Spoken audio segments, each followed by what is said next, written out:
Good afternoon, everyone, and thank you so much for being here. I direct the Institute for Business Ethics and Sustainability, and one of the great gifts of the Institute and kind of secrets of the Institute is that our work is really advanced and supported by our student workers who really bring not just passion to the work, but vision and guidance and real partnership and collaboration. One expression of that is that every year we ask the students to create a session as part of our co-curricular programming around sustainability. And this session came from that. And as they were developing it, it was so clear that it fit the theme of the CSJ annual symposium. And we every year work to bring programming to the CSJ symposium. So this was just a perfect fit for that. So I want to thank them and introduce and name those students and their leadership in developing the program today. They will facilitate the program, introduce our panelists, et cetera, but I really want to recognize them. So the first is Lily Sagreb, Chloe Dulage, Maya Schwartz, and Marianis. And then also the two who will be facilitating for us today, Isabella Zadoyan and Kayon Racinia. And so please welcome them and let them introduce the session.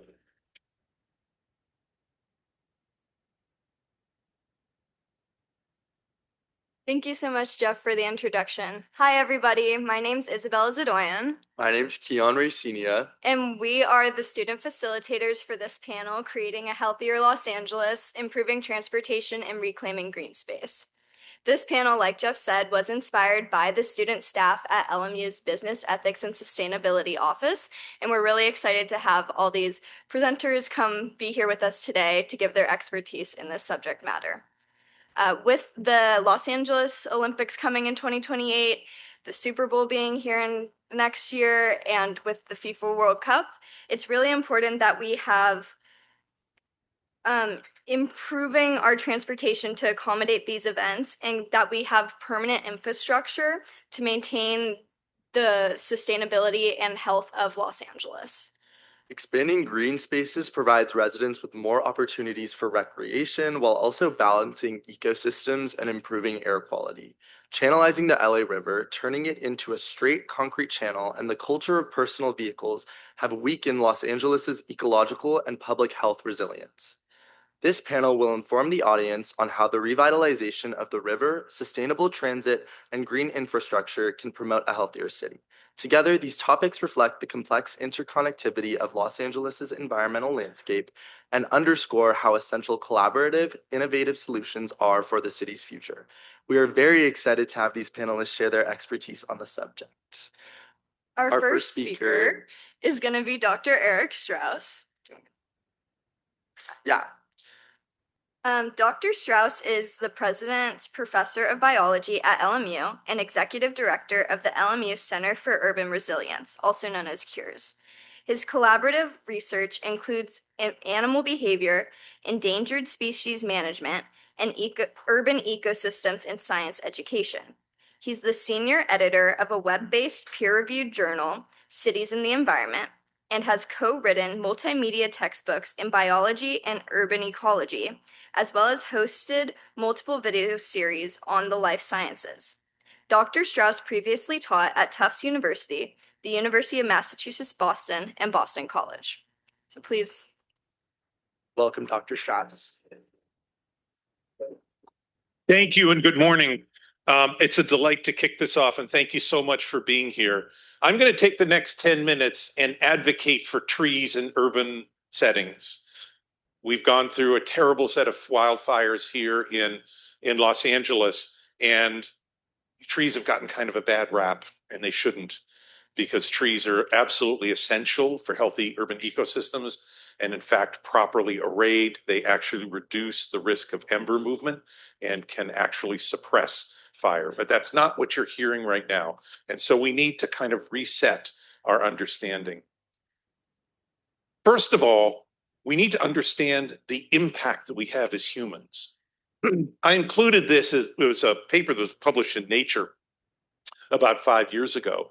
And the extraordinary thing is that if we add up the weight of all the stuff that we've produced as humans, it outweighs all of the biomass that nature has produced. And it's staggering to think of our role as ecosystem engineers is so extraordinary that we have built more stuff than nature has built. And so I present that as a neutral statement, not as an apologia, but instead to think of the role that we play as humans in deciding the future fate of the earth, and especially in those high density areas where now almost 80% of the developed world live in cities and more than half of the world's population. You've heard the phrase sustainable cities, and we're going to hear a lot about that today, especially with a focus on Los Angeles. And when we think about sustainability, it's really requiring three parts. And that's the cool thing about doing interdisciplinary science. It's one of the really cool things, opportunities you have as students being here at LMU, because we talk about the education of the whole person and the need to create these interdisciplinary, broad-based understandings. So sustainable cities require social, economic, and environmental sustainability, which is both bearable, equitable, and viable. And when we bring those components together, we enhance the resilience and we get closer to this notion of sustainability. And I'm here to argue today that trees are the best multitaskers that we have in nature to help us achieve those outcomes because they work in all three domains. When we think about the ecological value of trees, they improve water quality by capturing rainwater, by filtering rainwater, by gently allowing the water to re-enter the underground aquifers. They reduce stormwater runoff, and you see here rain gardens in the city of Baltimore, which is one of the intensively studied cities in the United States, along with Phoenix for studying urban ecology.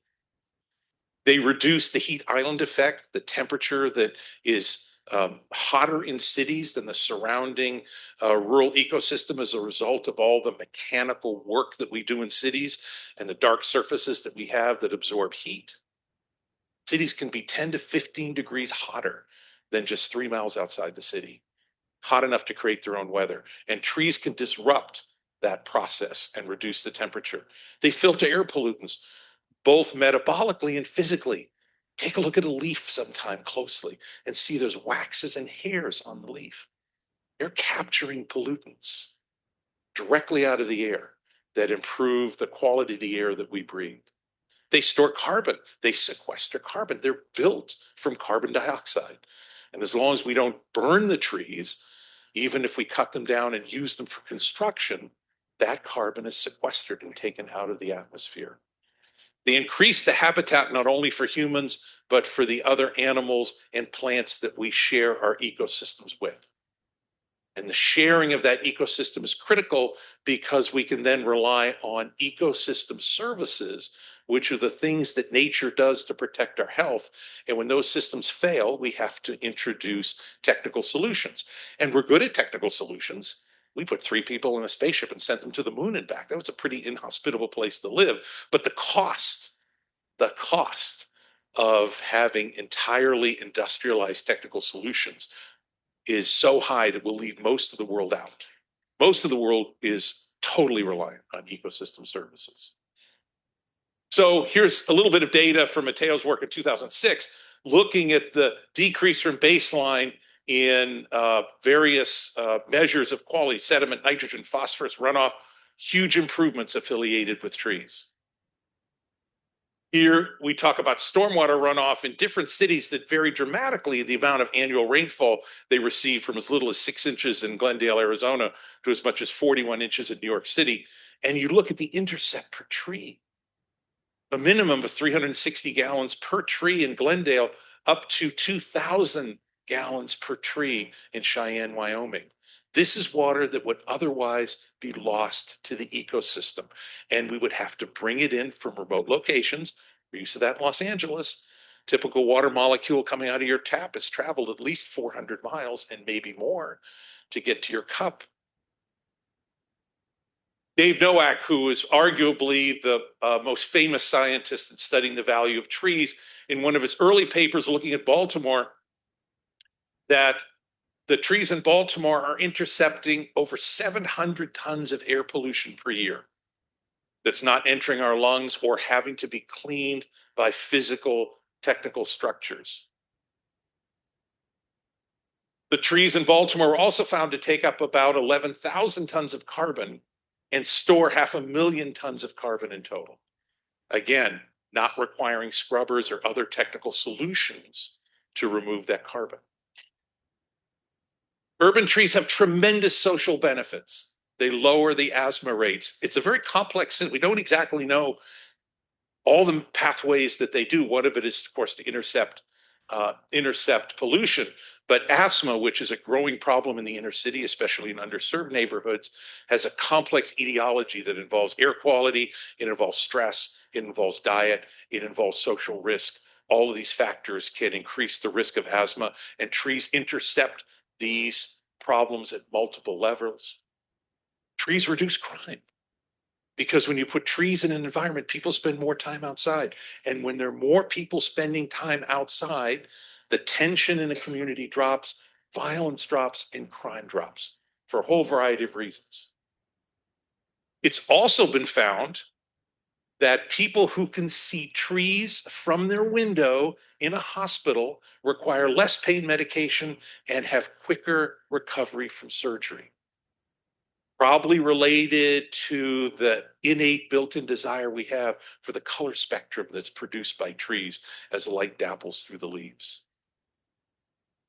People have more opportunity to interact with nature, which connects them back to the rational world of science and to the world of art and enjoyment. Increased social interactions. When people are outside in nature, typically they're not alone. And they're discovering that the people around them are fun to be with and not people to be afraid of. One of the most important long-term studies done by Austin Troy, a colleague of mine, published for his doctoral work back in 2012, found that in Baltimore, there was a 10% increase in tree canopy was associated with roughly 12% decrease in crime. So as you add more trees, crime goes down. Fascinating relationship.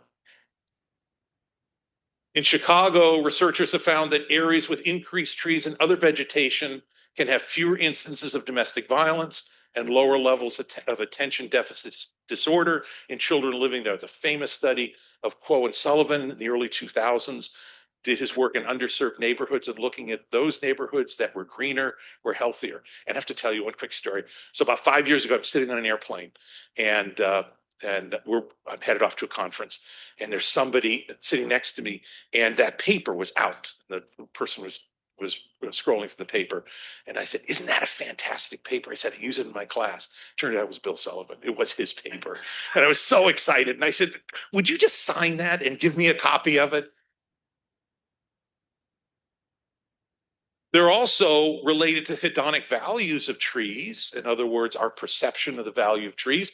Real estate values increase, and some of that's affiliated with the avoided costs of crime and hospitalizations, but trees directly contribute to the green economy and the potential economic benefits of agroforestry, especially in urban areas. Because obviously trees are not free, trees are expensive to maintain, but the differential to the positive is huge. So here's just an example from some of NOAC's work looking in different cities, looking at the benefit per tree just in stormwater management. And so in some cities like New York, it's $30 million annually that are values to the city in controlling stormwater. That's just an introduction. I hope we're going to have more to talk about as we hear from our other speakers and as we open up for questions. So thank you very much. And I'm going to turn this over to the next speaker.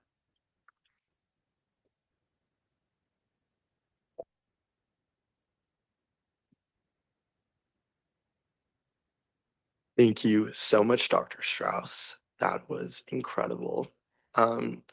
I would like to welcome our next speaker, John Petrie. John Petrie is an assistant professor in the Civil and Environmental Engineering Department here at LMU. Prior to joining LMU, he was a senior hydraulic engineer at the U.S. Army Corps of Engineers in the LA district.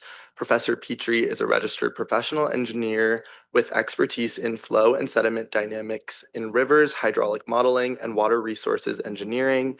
His recent work focuses on ecosystem restoration and flood risk management in urban environments, and his contributions to teaching and scholarship have been recognized, including receiving the Leon Luck Faculty Award for the most effective professor from the CEE department at Washington State. Professor Petrie earned a PhD in civil engineering from Virginia Polytechnic Institute and State University. Please welcome him.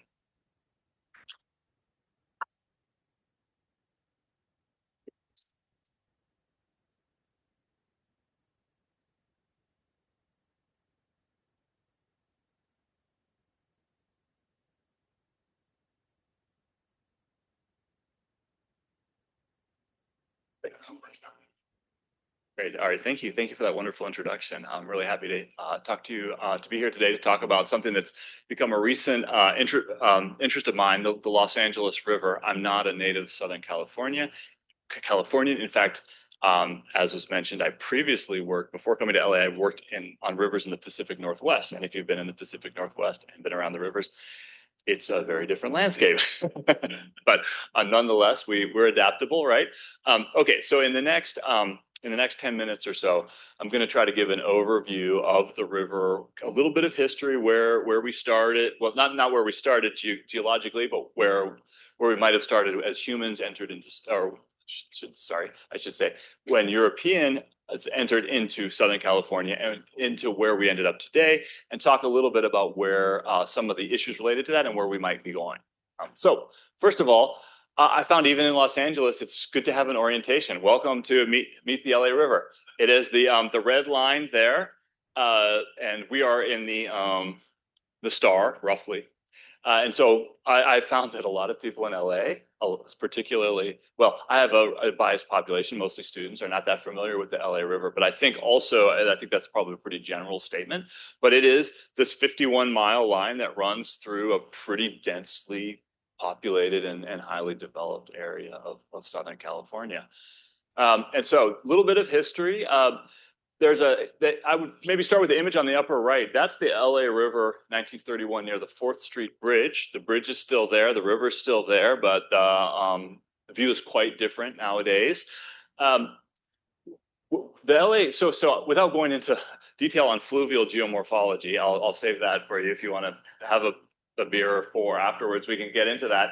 But it is essentially it's a desert wash. So it doesn't have necessarily what we would call like a really permanent channel. It moves. It gets seasonal floods typically in the winter months, and it can change course. In fact, if you look over the long history of the LA River, the outlet to the Pacific Ocean has ranged from roughly where it is now, around Long Beach, all the way to Santa Monica. Right, and so that's a lot of movement, and that kind of movement is not good for development.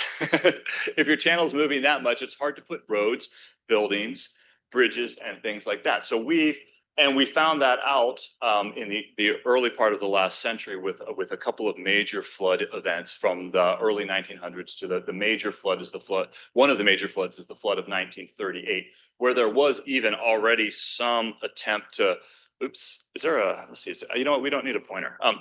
Okay, there's some attempt to restrict the flow to a channelized kind of form there, but it was not. It was not enough to hold the event of 1938, which was a really significant flood event, resulted in probably in today's dollars, billions of dollars worth of damage, numerous fatalities, and really reshaped the landscape that we see today, because this was the major impetus towards bringing a large federal project to Los Angeles for flood risk management. And that's what takes us to our current LA River. So just some, and it can be hard to find, right? So the left-hand image there, the LA River is in there. That's from the LA County Sheriff's Men's Central Jail. Has a beautiful view of the river if you can find it. It's right in the middle there. You start out as a hydraulic engineer, and life takes turns, and you end up places you didn't know you'd be. They have a great helicopter landing pad, and it has a beautiful view of the river. And so I found out if you put an official looking badge and you carry a clipboard and you ask really nicely, the security will let you up for 10 or 15 minutes onto that helicopter pad to take photos. So that's how I got that. It could have been worse, I guess. And then the right view, anybody in this room can go have this view. This is an Elysian Park. You cannot have this view on Dodgers game day. This park apparently has views of Dodger Stadium, so it's closed to the public on Dodgers games. Do not bring VIPs to show them this view on a Dodgers game day. I found this out. But if you have a badge and you ask nicely, they'll let you up for a few minutes. But this is the view from that from that viewpoint, which is it's a spectacular view of the city and a really great view of the river and kind of its central location in LA and its impact on the urban landscape, and rather the urban landscape's impact on the river. You can see, I mean, we've got railroad tracks, utility lines, buildings essentially built right up to the edge of the river, where historically there would have been some natural floodplain there to absorb the occasional higher flows that we might see. And continuing on, just to give this is more of a macro view. To get like a more micro view, if you get into the river, which might have been, if anyone saw Terminator 2, you might have had a strong desire to drive a semi-truck down into the river. That's this probably I think it's maybe in the section on the right side where you can drive, but you can't drive that fast. It's pretty bumpy. On the left-hand side is up near Griffith Park, near a section called the Glendale Narrows, where the river has what's called a soft. Technically it's called a soft bottom. There's no concrete there. It's not natural. It's natural materials though. It's large cobbles and vegetation has taken hold. And this is a picture just from I'm just walking down the bank there, and you can see that would be the Verdugo Mountains, I think, to the north, and Griffith Park is just to my left. If you continue moving down into downtown, this is one of those things. If Waze tells you don't go that route, it does avoid traffic and no tolls, but this is heading into downtown, and it's really easy to get disoriented because you can't really see up above the banks there. So I can't remember exactly where this is. I think it might be the 110 bridge above me, but heading down into downtown, you can see the channel is entirely encased in concrete. Right? That's kind of the historical historical picture. And for outsiders, that's their picture of the LA River. The first time I ever heard of the LA River was in a graduate geotechnical engineering course. And the professor asked, who knew about it? Nobody knew anything. And he said, keep in mind, this was a few years ago. He said, did you ever see a 70s car chase movie? He said, at some point there's a scene where a car jumps into a giant concrete trapezoid and drives around. That's the LA River. And I mean, and you can see that there. That is at least parts of the LA River.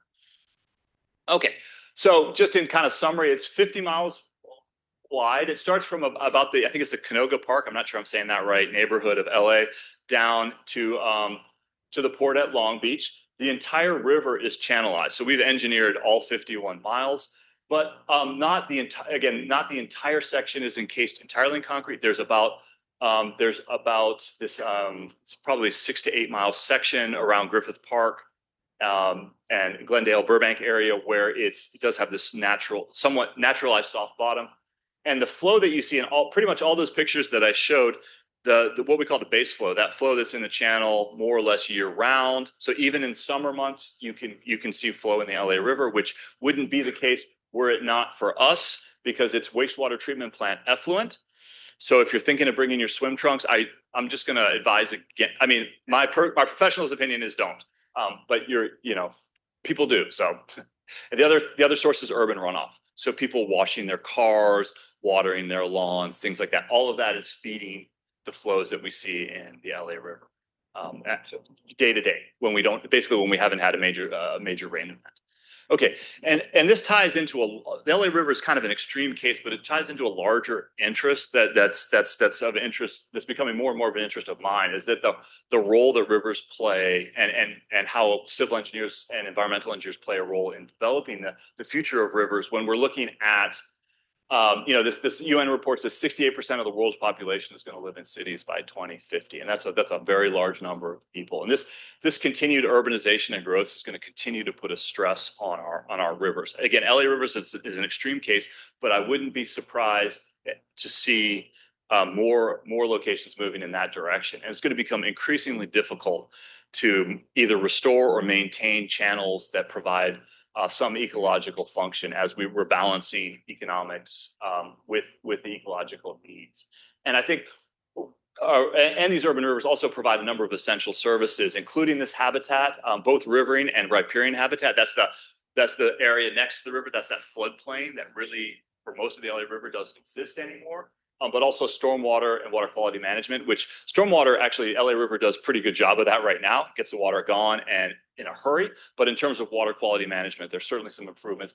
And also, there are opportunities for us to interact with nature as well. And that's some potential recreation opportunities. And specific to the LA River, why I think it plays a major role, and why I initially got involved in this when I was working for the Army Corps of Engineers. My two largest projects were wrestling with this major issue, and that Southern California, in all its development, we have lost the majority of riparian habitat. We've lost basically all of our riverine habitat, and you can see the number, 90 to 95%. And in spite of all of that, the LA River is in its degraded state that it's in right now, is still performing essential ecosystem functions for 140 federally protected bird species, right? Because this area of Southern California is on the I'm getting a little out of my element here, so you can correct me afterwards, but the Pacific Flyway, which is the route of migrating birds, this area is an important stopover, and so having that habitat is really essential. And the LA River is one of the only places currently that can provide that habitat in Southern California, in the LA metro area. The other thing that's happened is with this channelization is it's divided up habitat regions, and so that traditional habitat connectivity where species can move from one area to the next has been basically blocked off, but by these large concrete structures. We have a 300-foot wide concrete channel that's got banks of 40 feet or so, right? That's a pretty strong barrier for a lot of species to navigate. Okay, so kind of the overarching challenge that we're facing is really how can we, if they're already maintain rivers, the ecosystem functions of rivers, or how can we, in the case of the LA River, restore them while continuing to reach the benefits? I mean, we didn't channelize it just for fun, right? That's probably I'm sure that if we look at federal, civil works, federal projects, if we put it in today's dollars, I'm sure that's one of the largest that has occurred in Southern California, possibly the nation. So we've received enormous flood risk management benefits from the LA River, right? None of you and I don't think anybody here has been here long enough to see a major flood event on the LA River where it was pouring out of the channels, where there were major fatalities, where there was major property loss. Now, there has been smaller events, but nothing on the scale of 1938 has occurred. The closest was 1969. There were fatalities, but not on the LA River. They were up in the area like the Montrose and La Cañada area with based on debris flows from the high intensity rainfalls. But the LA River performed pretty well for a major event. So what are some of the challenges when we look at restoring the LA River? Well, they're kind of like, I kind of look at this as like the challenges of living in LA. Highly developed floodplains, including buildings, roads, railroads, utilities, all of that is right up to the channel, right? Which you don't see, if you've not traveled outside of Los Angeles, I'd encourage you to travel outside of Los Angeles, look at rivers in other places, even other cities, and just see how they're functioning, how are they flowing, what do you see around the rivers? That includes, obviously, the high property values, even adjacent to the river, right? Channel maintenance. So this is an engineered structure. It wasn't just built and left there. It has a pretty large annual maintenance budget. And even in the last, I think the last decade or so, Congress has not allotted the funds that have been requested. And so there are some deferred maintenance issues likely present on the river at the moment. Then there's a whole, especially with climate change and our very vulnerable location in the southeast, water availability and an uncertain hydrologic future. And water availability could be that the county of Los Angeles decides no longer to discharge that wastewater effluent into the river. They may decide that they want to divert it into a groundwater recharge basin, which is where a lot of water in LA County ends up. There's a lot of people that would not like to see any water go to the river. They'd like to see it all recharge groundwater so that it can be pumped back up and used for, they call it productive purposes, but it basically means they can sell it back to us, right? Okay, and then One of the major challenges, though, is that any change to the river, since this project was built with federal dollars, so the government is required to give us our money's worth, which I guess is a good thing, right? So we paid for a certain level of protection. We're all incurring a certain risk based on that project living in LA. That risk cannot change, right? Because of the federal investment. So any changes to the current risk must decrease the risk. We cannot increase it. So that's why some people say, well, why can't we just rip out all the concrete, just restore a natural channel? No, because that will definitely not decrease the flood risk. Unfortunately, it would have many beneficial aspects, but that's not one of them. Okay, so just a quick look at a potential future LA river, and this kind of looking at a reasonable approach to how can we manage all these challenges. And this is kind of summarized mostly from this first document. There's a number of initiatives around the LA River underway. The one that I'm most familiar with is a joint project between the U.S. Army Corps of Engineers, the federal entity, and the city of Los Angeles. And this is a major ecosystem restoration project. At last estimate, I think it was a $2.5 to $3 billion project. So major public work project that is looking at ecosystem restoration on a section of the LA River. There's also the third item, which is the LA County's master plan for the river. Every couple of decades, they update the master plan. This got a lot of press. A couple of years back, there's a famous architect involved, Frank Gehry, who does beautiful buildings. I'm not sure of his river background after reading this, but it is probably a controversial topic. I'm not gonna go there, but I will talk about some feasible things that might happen in about roughly the next decade on the LA River. So we've got existing conditions on the left. LA River again can be hard to find, but it's on the lower left. And this is a connection with the on the right hand side. This is I believe the street moving around the park here. I think that's Spring Street, and you've got the Rio de Los Angeles State Park right there on the right hand side that heads into Chinatown, and so that's directly adjacent to the river. So one possibility is to raise the train tracks, develop some kind of trestling there to allow a wetlands to develop in some way in the park there. So it's really, notice the change to the river is relatively modest, but developing some connectivity between a habitat center and the river. This is kind of a similar idea about floodplain widening, where the kind of empty area in the middle, that's what's called Taylor Yard. That's a historic, it was a railroad like maintenance yard that was purchased by the city a few years ago, specifically for this project. And the idea being that can become a green space that provides a much more both habitat and recreation opportunities, and is directly connected with at least a portion of the river. And that's so I think if you know the Sotomayor magnet schools, like right there, this is a Glassell Park in Frogtown on your right. I find it helps, like LA people, it's like you either need to know neighborhoods or freeways. Like the location on the LA River doesn't matter. It's like so I'm catching up. All right, and this is up around Burbank. Griffith Park is to your left, setting back the banks and maybe terracing them, relatively modest changes to the channel, but again, introducing more potential habitat features. And same thing here, this is near the Los Feliz Golf Course, possibly terracing the banks, and maybe even there's a levee here that potentially could be set back if further studies needed on that one. So that's kind of a quick overview of LA River. I hope I stayed close to 10 minutes. And I hope to have some questions, I guess, afterwards. And welcome the next speaker. Thank you. I think I went too long, right? Thank you so much, Dr. Petrie. Our next speaker is Eli Lipmen. Mr. Eli Lipmen is the executive director for Move LA, a coalition building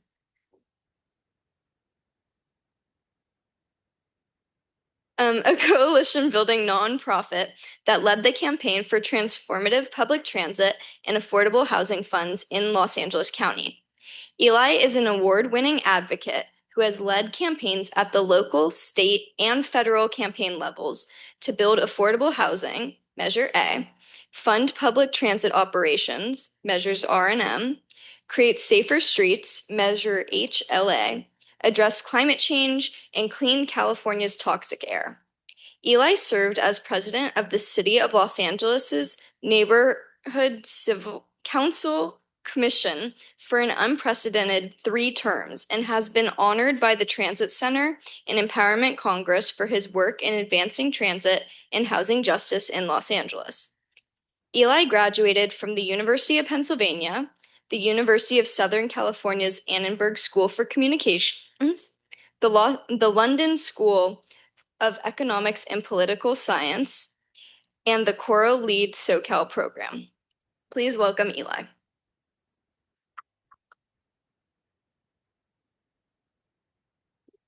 Great. Thank you, everyone. I don't have a PowerPoint. I hope that's okay. All right, great. And I was listening to these really fascinating presentations, and I was thinking, I came into this work because of my parents. My dad's actually an oceanographer, and for many years did research. I grew up in Bermuda, and he was doing research there. But he used to tell me these stories of how when he was a graduate student working off of Jacques Cousteau's boat, they would take helicopters and just lower him down into the river to take samples because that's just what you did in the 70s. So he has some history with limnology and the river ecosystem, as well as some of the things that you were talking about. I was like, oh yeah, my dad's taught me about that. But I'm an advocate. I'm not a professor. I don't have a doctorate degree. I'm just really here to talk to you about what community organizations like ours are advocating for. I think today's really interesting because it rained really hard last night. I mean, it was great for my sleep, but if you notice from the last talk, it's a working piece of infrastructure that we have, right? All of that water that came down last night is probably now going in Long Beach, right? And so the whole goal is to ensure that our property, our farms, our people are protected. And so how do you take something that's a working piece of infrastructure and really make it something that we can all enjoy and we don't have to go to the men's central jail to be able to see a view of it? So I'm going to talk a little bit about that. But I also was asked to talk about sort of what the business case is a little bit for housing and transportation here in Los Angeles. And I want to make sort of 2 points on that. And I have kind of 2 hypotheses or 2 theses on it. The first is affordability. Let's start there. So we did a poll a couple months ago here in Los Angeles County because we do polling. We were looking to do a ballot measure this year, and we asked voters, what the biggest, most important problem is to them right now. And 92% of respondents to this poll, said that the cost of living was a serious, very serious or serious problem. And what fascinated me about that poll is we oversampled white homeowners because they're typically more likely to vote. And so seeing a number like that it blew my mind. It showed to me that it wasn't just low-income workers, or it wasn't just immigrants, or it wasn't just folks struggling to pay the rent like maybe some students here. It was folks who had property, who had a steady income. We're seeing the cost of living in this region becoming too difficult. And so that really struck me as like an important thing that we have to be thinking about here. And the history of Move LA is really about coalition building. We began our work in 2007 when we had no money for public infrastructure, for public transportation at all, for building new projects, and we had a real problem. It was called traffic. Anybody have a problem with traffic now? Still a problem. It's a chronic problem. And traffic is really interesting from the perspective from looking at it, studying it, because when you have more traffic, you have more economic activity, right? People are going to work. People are making money, making wealth in the community. And so, it's sort of this double-edged sword, right? You want economic opportunity to increase, but you also don't want traffic to increase. So we needed a solution for the traffic congestion problem. And businesses were struggling because the business community was concerned because they couldn't recruit top talent to Los Angeles because people were like, well, where am I going to afford to live? And I don't want to be stuck in my car, right? And so they couldn't bring people from, say, the Bay Area, where everybody loves, taking BART and taking SFMTA, or New York, or other cities around the world that have world-class transportation systems. There really is no city in the world-class city, that does not have an incredible public transportation system. So the business community had this real value in increasing public transportation. Now, when you think of business community and the business environment, you don't typically think of taxes, right? Like businesses are like, no, we don't want to pay taxes, right? Am I generalizing that okay? But in this case, they said, we're willing to support a sales tax measure because it brings value to the business community. We're willing to pay. And the reality is, in LA County, we did a study with LA Economic Development Corporation. They found that 66% of the sales tax, is paid by business to business transactions and by tourists. Right. And so having the business community saying, yeah, we're willing to tax those transactions to put some value into building infrastructure. And so we were able to pass that measure in 2008 that funds public transportation here in LA County. A half-cent sales tax measure, we got 69% of the vote, and that measure was for 30 years. And now we followed that up in 2016 with a measure called Measure M that not only added an additional half-cent sales tax, it increased it indefinitely. So now we have 1%, $120 billion over 40 years for the construction and operations and maintenance of a transportation system here. And we're like really starting to like kick into gear at this point on some of the projects. You may have seen recently that the Metro Board, which oversees how all this money is spent, a $9.5 billion budget a year, just approved a subway from the San Fernando Valley to UCLA. And they're going to start working on the construction of that in just the next couple of years. And what really excites me about that opportunity is seeing it come from the San Fernando Valley to the west side. There's a real opportunity now, and I'd love to get like some students who would be interested in this. How do we get a station that serves this community, the LMU community? Because there's a real opportunity to take that alignment and come down underground and through the Playa Vista community and come through to LMU all the way to the airport. Because the goal is to get a subway from the San Fernando Valley to the airport. That would be huge and tremendous. So how do we get that? That's really the role that we're playing, is like trying to push these things along in the right direction. So how does that relate to affordability today and in the future?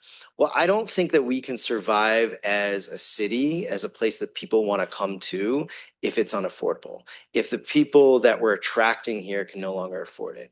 And when you think about what people, the two biggest expenses that we have, it's your housing costs, right? Rent, mortgage, and it's transportation. And so if we can lower those costs, we're going to create the biggest change in the way that people view affordability. And so by linking, as we have, housing and the production of affordable housing to these transportation hubs and mobility hubs, we can bring down the cost for folks. Now, we all think about like the price of gas and how things cost, like the price of eggs and milk. But when you look at it comparison to like your cost of your rent, which you have to pay, reducing that amount can significantly change people's thinking on how they see this city and view it. And so I think what we have to really focus on, both from a business perspective, but from a community perspective, is lowering those costs by focusing on building more housing near these transportation hubs so that people have a great way to get to where they need to go and change that. So that's my theory number one.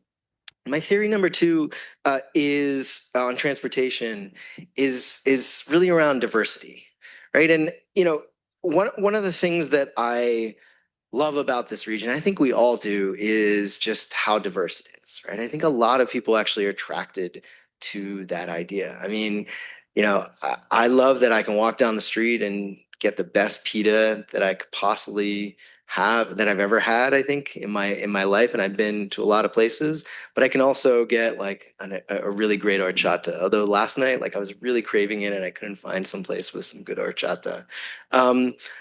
I think we all love that you can go skiing or you can go to the beach in the same day, right? I think we all love that you can have a diversity of jobs here, right? I think we all love that diversity. But what we don't think about is diversity in our transportation options, right? We just get into our car and we drive to where we need to go. But what I really believe is that we need to see more options and that there are enough people in this region who say, I don't want to own a car. I just want to bike everywhere. I don't want to own a car. I want to take public transportation. I want to walk. I want to live in a walkable community. And I think it's incumbent upon us to provide all those options to folks. And so I think it really is the ethos of this region that diversity also means diverse choices in transportation. So how does this relate to the river and kind of the topic here and cry of the earth, cry of the poor? So I'm wearing this shirt. Public streets are for public joy. So we started an initiative 3 years ago because we were concerned about where the Olympics was taking us and that this was going to be an event that was going to come here, Super Bowl, and we would just have, a temporary celebration and then we'd all move on. We really wanted to see what permanent infrastructure could look like. And when we started to look at the LA River, we realized we had this 51-mile basically alignment, just like a freeway, that connects the entire region from Long Beach all the way to the San Fernando Valley. And it actually touches all 5 districts for our supervisors in the county. That was incredible. And so we've been working to make it. Is there anyone here biked along the Baiona Creek? Yeah. Has anybody here biked along the Griffith Narrows? It's beautiful, right? It's, you see birds, you see trees. It lowers your body, you sort of take a breath. You're less crime probably, as you pointed out, hopefully. And so what we saw that as an opportunity. We said, well, if we can create a recreational opportunity, an opportunity to connect all of these communities through the LA River, we would have something huge here. And so through the festival trail, on the back, we've been making the case to connect the river up through really incredible pedestrian and bicycle infrastructure. And it solves a lot of issues, right? It opens it up so that people can actually enjoy it. It gets people off the street because, gosh, how many conversations I've had with folks about, oh, well, there's nobody in the bicycle lanes. Why do we have bicycle lanes? I want to drive my car down that. It takes that conflict away. If you're a cyclist or a pedestrian, it takes away the terror of being basically mowed down by a car. And we just had an awful incident where a cyclist was hit and 3 people killed on Westwood Boulevard just a couple days ago. And a pregnant mom was killed just a week ago, and her unborn child was killed in this tragic incident where there wasn't a bicycle lane on the street that people have been asking for one for a decade. And so if we can take people actually off the roads, it's going to mean that we have less conflict. So we're pushing for 2 really interesting. There's actually some more projects that you can be adding to your list. One is the LA River Bikeway. This is a project funded by Metro, $433 million that you and I have all paid into from our taxes for 9 miles in the downtown section to Southeast LA, where we believe we should be putting a bike path to connect all the way to Long Beach. 31 miles it would be from Long Beach to downtown LA. So that project just had public comment closed. We're pushing to create an in-channel path to get it accelerated as quickly as possible. And then another project, anybody here living in Glendale? It's a little far. No Glendalites. Well, I was just out there. They just launched an initiative. They have the funding to do it, to put a bridge across the river that would connect Los Angeles and Glendale. It's this beautiful river walk with shade. And so we're trying to create these public spaces, these spaces where people can bike, walk, roll as well if they're in a, they have a wheelchair, so that folks can celebrate as well for mega events. And then we can really create public joy out of our public streets and not just see them as a place full of traffic or a place where we're just trying to get to our destination. So I'll leave it at that and hand it back to the moderators. Thank you so much. All right, our next speaker is going to be Junghoon Park. Junghoon Park, PhD, is an assistant professor of strategic management at Loyola Marymount University here. His research expertise focuses on global sustainability strategy driven by a strong interest in exploring how firms can design and implement strategies to tackle pressing sustainability issues such as climate change and public health deficiencies. He studies the reciprocal relationship between strategy and sustainability in two main areas: how firms design and implement strategies to advance sustainability, and how sustainability issues affect firm strategies. He earned his PhD from the Graduate Center in Baruch College, City of University of New York. Please welcome Junghoon Park. Thank you very much.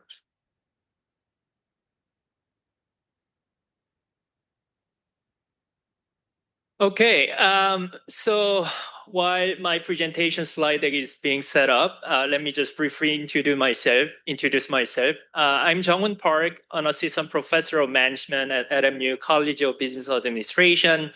So I was asked to present something about the role of business in this related to this topic. And to be honest, this is one of the most difficult presentations that I had to prepare for. I mean, in an exciting way, but I was just not sure initially, like how I can sort of like put things together alongside the first three presentations. A couple of them more from like a natural science, and the other one sort of still at the intersection of business and like an NGO or nonprofit work. And now I'm more like addressing just the kind of role of business, but I will still like try to talk about the like kind of collaboration or partnerships between businesses and nonprofit organizations as well as the governments.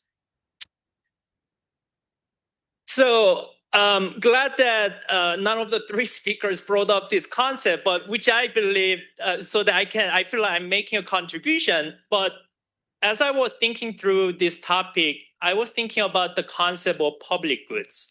I think clean air, like public health, like street lights, like tree canopy, to me, those are all like considered like sort of like the public goods.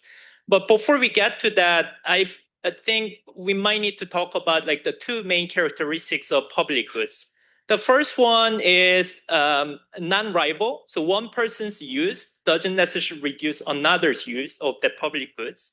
And the other one is non-excludable, meaning that you can't stop anyone from benefiting of using public goods. So just let me give you an example. Assuming that some companies where someone just cleans the air and everyone breathes the clean air, but you can because it's a public good, so you can exclude anyone. But then the question becomes, why would I pay for it? So no one may be willing to pay for it. And that sometimes leads to this kind of market failure of providing good public goods to our society. So that's why typically provision of public goods has been traditionally addressed by governments. But we know that governments cannot do it all. They do have extensive resources and they do have like lots of influence and everything, and they can set the stage for by setting up some sort of regulations and everything. But budget limits, because they have so many issues that they need to pay attention to, and then they need to prioritize across like different like issues. And B, governments are not necessarily also designed to provide public goods, although they are charged to do so, but they sometimes feel like, okay, we are lacking in some of this expertise that we actually need to have. And another one is that providing public goods for the entire society or across like local like cities or regions, but you need to scale things up, but they are not they sometimes lack of that kind of capabilities to scale the actual needs. Like installing like thousands of EV chargers, for instance, sometimes you might need some additional support in addition to the traditional role of the government. So that's why I feel like I wanted to start with the public goods, and then that has been the traditional role of the governments, but governments cannot do it all. So we might probably need to think about how we can like collaborate together across some of the main societal actors. So in today's topic, given that I was charged to talk about the role of business, I will try to mention three actors: governments, nonprofit, like NGOs, civil society, and businesses. So I think governments, businesses, NGOs, they do have a bit of like different capabilities or different roles, although there might be some overlaps. So governments, I think they set up the regulations so that they sort of reduce the uncertainty among the society actors, and they give some guidance, and then they also set up the institutional infrastructure so that the other society actors can sort of play a role in providing public goods. And NGOs and civil society, they tend to play a role as a kind of checks and balances, like a watchdog, so that they can like monitor what other societal actors do in a positive way, so that everyone sort of is on the right track. And then they sometimes like set up another like standards or accountability, also like service delivery. And advocacy and mobilization, I think Move LA has been sort of engaged in the kind of advocacy realm. And businesses, on the other hand, they have the kind of certain industry knowledge. And depending on, of course, depending on the types of companies, but a lot of companies have like extensive resources and capabilities. And they also have the innovative capabilities. And lots of the companies are designed to sort of like develop some sort of technologies or engage in some innovative activities to gain a comparative advantage. I think that's the kind of nature of business. But one thing that that is interesting is that businesses are not necessarily designed to provide public goods. That's something that we need to be aware of. Businesses are designed to achieve organization goals, which is typically like gaining a competitive advantage, like competitive edge, not necessarily provide public goods for our society. But they do they have an approach toward their business goals in a needed way that also public goods needs to have. Meaning that like they spot the gaps, like identify some discrepancies, and then they are good at building solutions, and then they move fast, and then they also scale fast. And those are the kind of like the nature of the characteristics that businesses have. I would like to begin with one example, but not necessarily based in New York, Los Angeles, but based in New York City. This is a startup called Aircella. And they developed a really cool technology that, so basically they developed this compact machine that captures carbon dioxide from air and converts it into synthetic gasoline. So, and then using renewable energy.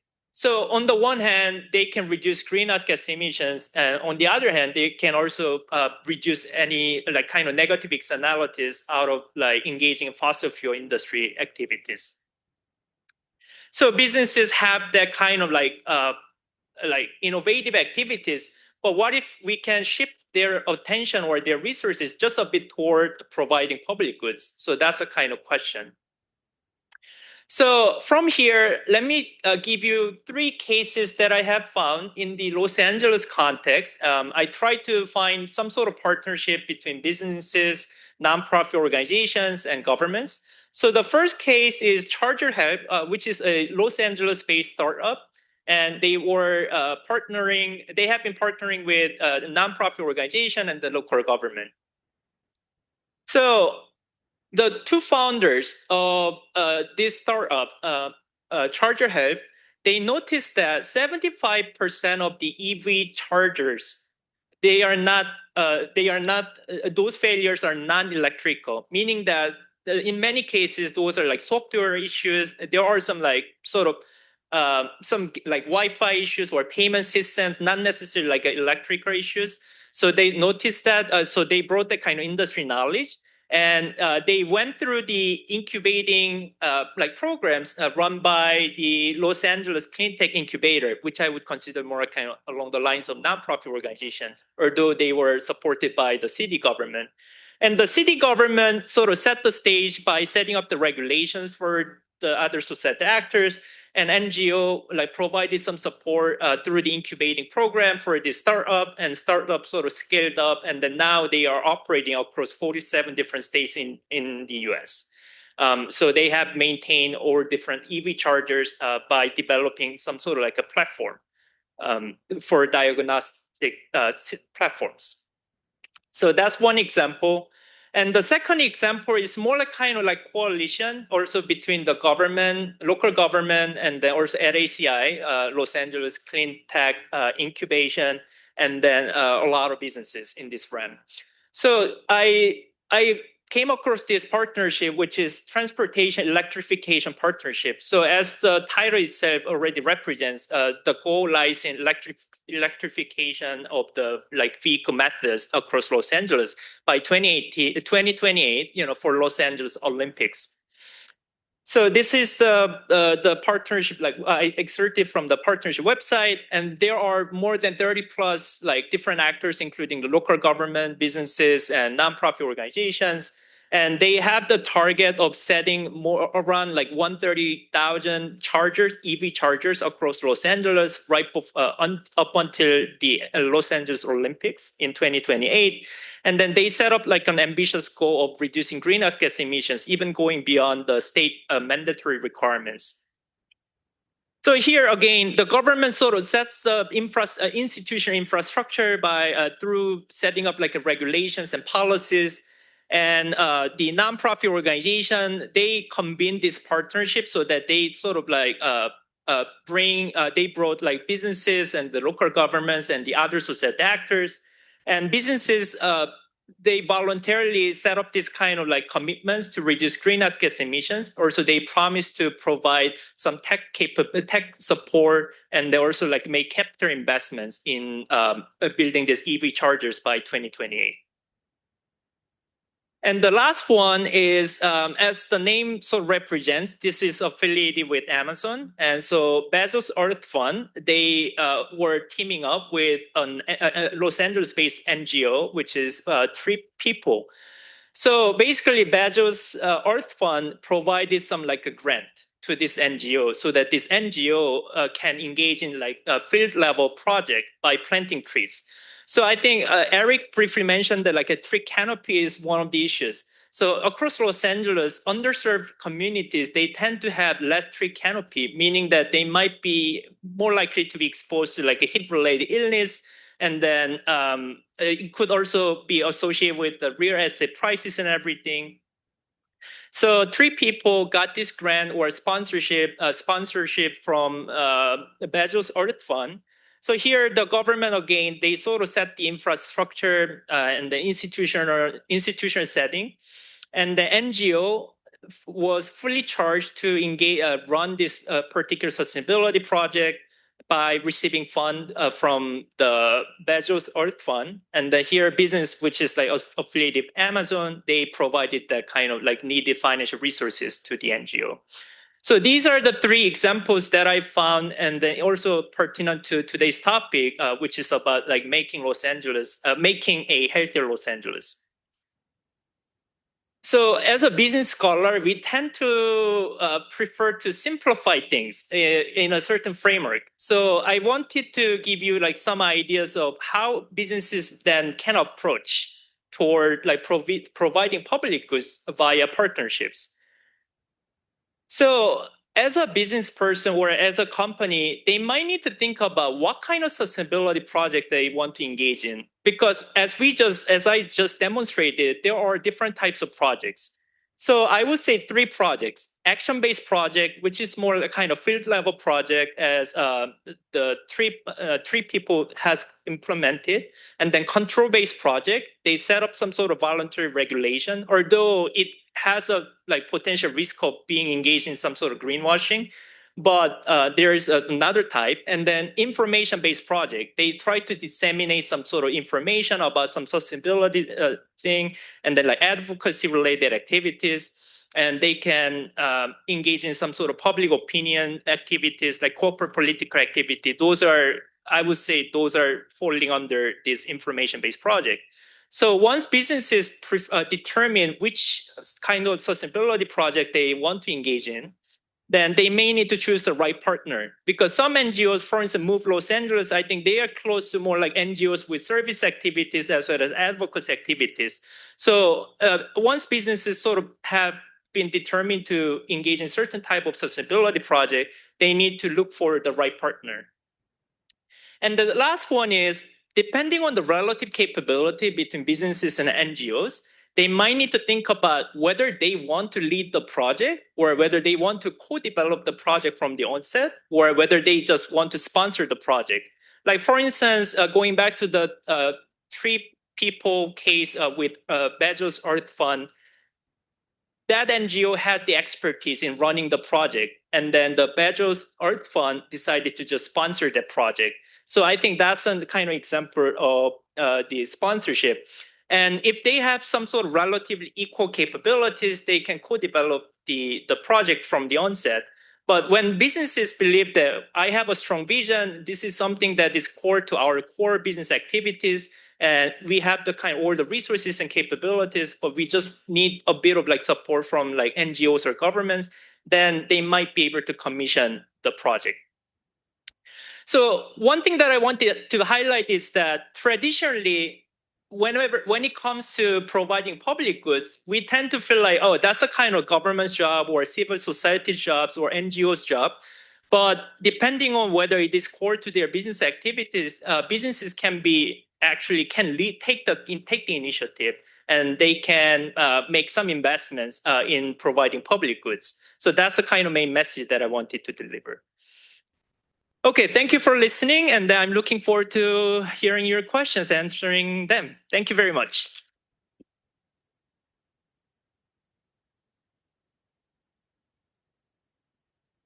Thank you so much, Dr. Park. So at this time, we'd like to open it up to questions from the audience. Does anybody have a question for any of our speakers? Oh, yeah.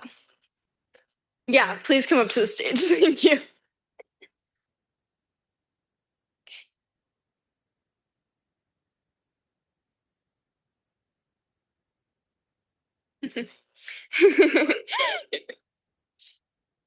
Okay, well, if nobody has a question, I have a question.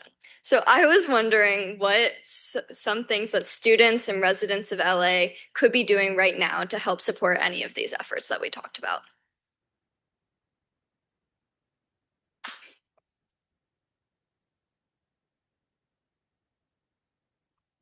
Well, I'll kick it off. First of all, it was wonderful to hear these three presentations. They complemented the four. They complemented each other so well.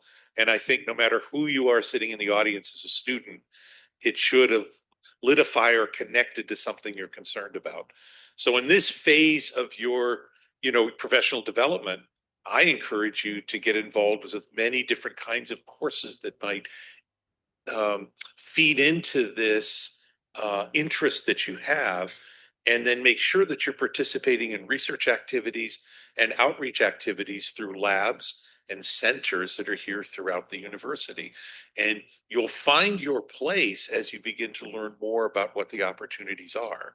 And you're entering into a phase of your development where, universities are the places where we can practice things.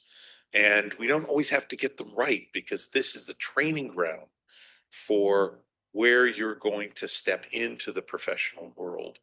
And so you want to try lots of things and think about what's happening across the different colleges and what's happening in those connections to organizations that are offering relationships. For instance, I will just make one quick example about Tree People.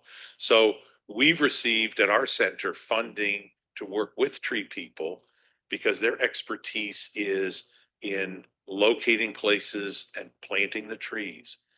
Our expertise at our center is working with communities to find out what they're really thinking And so we would be running the workshops where people would then come and vote on where they want trees, and then tree people takes it from there and participates directly in the planting activities. So there's lots of opportunities.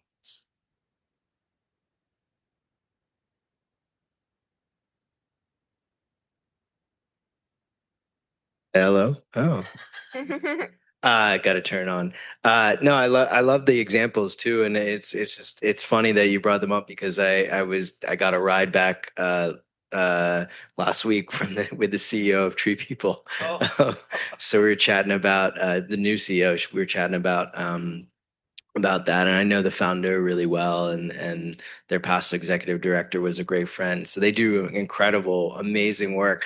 I mean, I think, as students, like when I was a student, I was like already an activist. Like I was running this campaign about how we had this like crisis in the lending world and like with student loans, and I was like, this is insane. This thing's gonna like bankrupt us all. And I think I was like way ahead of my time because it didn't happen for another like 10, 15 years. But I've always been sort of interested in activism.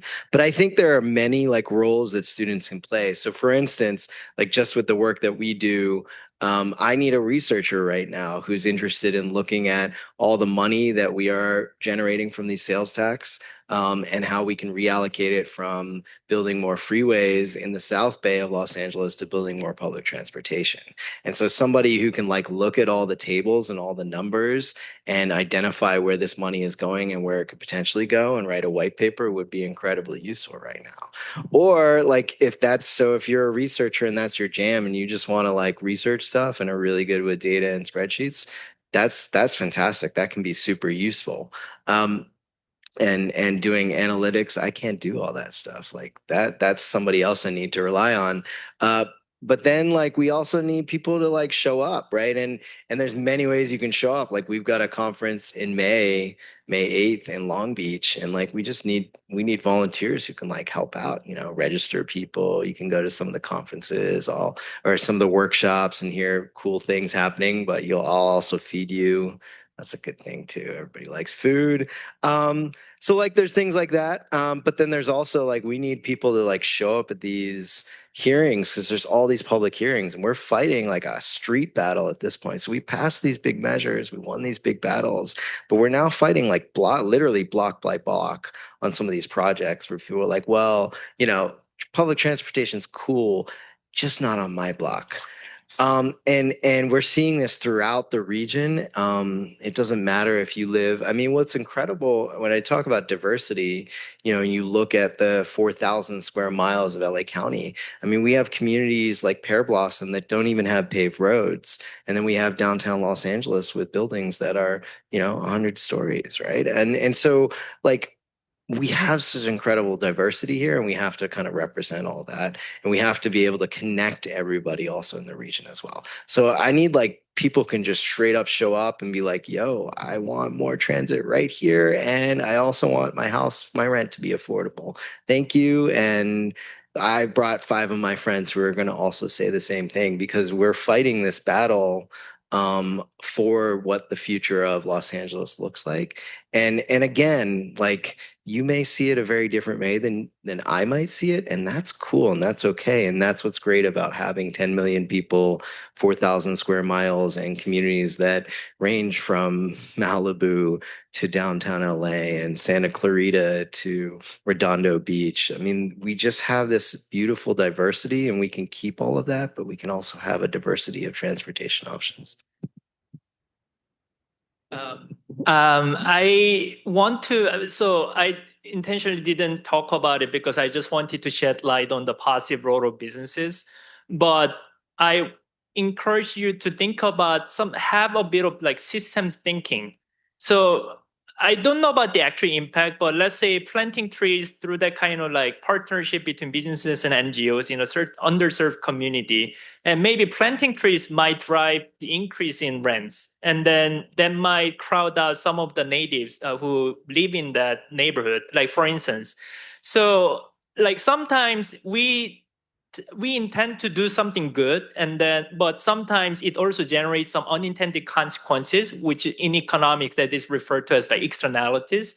And so that's why instead of like seeing the phenomena that we have, like either it's about public goods or climate change or some sustainability issues or social issues, I want you to think about that kind of systems thinking, that it's not a binary variable, whether it's like we do something good or we do something bad, but there are always some sort of gray areas that we need to pay attention to.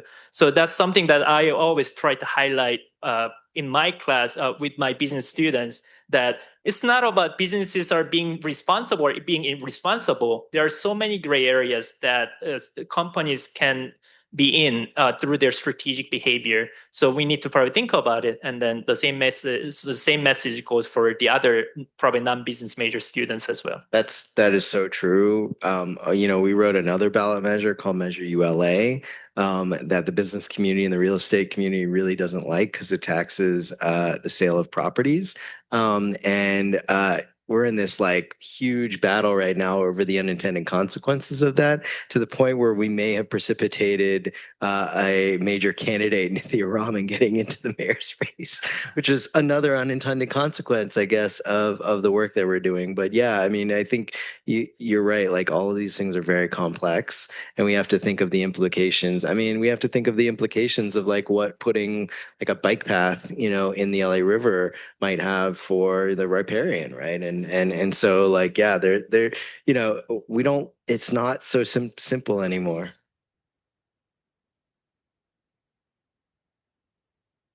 Are we on? Yeah. Okay. So I think for students, I think well, I guess especially after a talk like today, I kind of feel like I can relate to that, because I feel like almost every day I show up thinking, what am I doing? It's too complicated. There's just like too much going on here. And if you think about it, and a talk like this is we have people from such diverse backgrounds, but everything seems to be a key. Are addressing key points with the city that we all live. I think it reminds me, like, just start doing it, and and you're going to find your path. Find something that's appealing to you right now, or maybe it's just something it's an opportunity that's easily accessible. And that can lead, with an open mind, that can lead you in a lot of different places. You might end up being a hydraulic engineer in Los Angeles, California, right? Which we do. Unfortunately, the affordability issue has taken a major toll on the number of at least federal employees that can work on this kind of project. So, if I can be a little bit selfish, I would also say consider developing expertise in hydraulic engineering and keeping that in Southern California. Because we really need it here. And I think another piece of advice that was very powerful to me as I was going through my professional development, and I'm approaching the horizon of 70 right now. So I've been doing this a long time, failing a lot of things, being successful at a few things, and so forth, is this Jesuit model that asks you these three fundamental questions as you develop your future. What do you love? What are you good at? And what does the world need? And as these folks have pointed out, the world is going to need something different as you go through the trajectory of your life. Most of the students here are likely to live to be 100 years old, which means you can be professionally effective for 60 years. And so what is that 60-year arc of time going to look like? It's going to change. I did my doctoral dissertation on endangered species, but what became the critical aspect, and some of it in very remote locations, that required helicopters to take me in, and that was delightful. But what emerged in my work in Massachusetts and then out here was the idea that we had artificially separated nature from humans, and that you either worked in one domain or the other. And in fact, as a graduate student, if you did urban ecology in the 1980s when I went to graduate school, that was a signal that you couldn't get a grant to go somewhere important, right? So you're already a failure. You're stuck in Jersey. Yeah, exactly. And so, but now there's finally this recognition that we have to get the relationship with humanity and the other living and animate subjects around us successfully integrated, because we are the dominant ecosystem engineers on the earth, and nature and humanity are one. These are co-evolved systems. And so we have to break down the binary, as you pointed out, very important phrase. We have to move away from the binary and understand the complexity. So yes, when you plant trees, that could spool up gentrification with a large G, which is bad. But it also hastens gentrification with a small g, which means you're improving the environment for everybody. We can't let one set of successes deflect our attempts to understand the complexity of it. And you're in an institution where this kind of complexity is understood. And one last point that I think is important: we're here celebrating the Laudato Si, and you have a group of scientists and technical people sitting here recognizing the other great challenge that we face. If I go back to my days of graduate school, is that we came to this uneasy recognition that the world of faith and the world of science could exist as co-magisteria, separated safely, maybe little bridges across, but we will keep those things separate. And we've made a lot of progress, but we also understand that bringing together these communities of belief and communities of data and communities of passion, when managed appropriately, are able to achieve so much more than if we keep ourselves separate. And that's one of the great powers of the Jesuit University. I would say I'm proof of that because my mom's a rabbi and my dad's a scientist. So I think that's absolutely right. Absolutely. I would add one more thing to what you just said because I graduated. I graduated during the Great Recession in 2008, and it was pretty awful. 2009, but y'all are graduating with AI, and that's like freaky, right? But here's something to think about. ChatGPT can tell you how to like plant a tree, but it can't actually plant a tree, right? ChatGPT could tell you maybe how to engineer, a river. No, it definitely can't. But it definitely should not. But also it can't like build it. And that's what I love about the work that I'm doing is like advocacy work and building infrastructure is not something that you can export. It's not something that can be done by AI. It really isn't something that should even be done by robots. Like it needs human input. And so I think that's something to really think about when you're thinking about your career is like these are career opportunities that cannot be AI'd, at least for the moment.